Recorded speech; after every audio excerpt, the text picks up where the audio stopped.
السلام علیکم ورحمۃ اللہ وبرکاتہ۔ امید کرتا ہوں کہ آپ حضرات خیریت سے ہوں گے۔ ناظرین، کرسمس ڈے کی مٹھائی وغیرہ کھانے کا حکم، تو چلیے اس کی جانکاری کے لیے ہم جامعہ علوم اسلامیہ کا فتویٰ دیکھ لیتے ہیں۔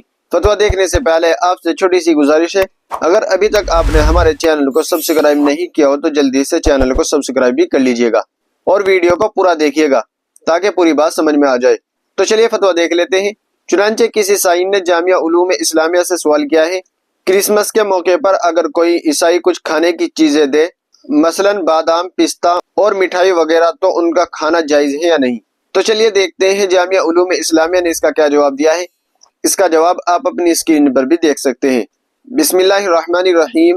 کرسمس کے موقع پر اسی تہوار کی نیت سے عیسائیوں کو تحائف دینا جائز نہیں، اس لیے کہ یہ ان کے تہوار میں شرکت کی ایک صورت ہے۔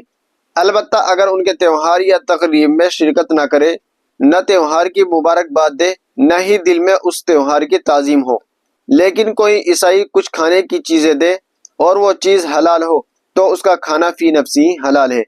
فقط واللہ عالم۔ دارالافتاء جامعہ علوم اسلامیہ، علامہ محمد یوسف بن نوری، ٹاؤن۔ ناظرین، امید ہے کہ مسئلہ آپ کی سمجھ میں آ گیا ہوگا۔ ویڈیو کو زیادہ سے زیادہ شیئر کر دیجیے گا اور چینل کو سبسکرائب کرنا نہ بھولیے گا۔ تو چلیے پھر ملتے ہیں کسی دوسری ویڈیو میں۔ السلام علیکم ورحمۃ اللہ وبرکاتہ۔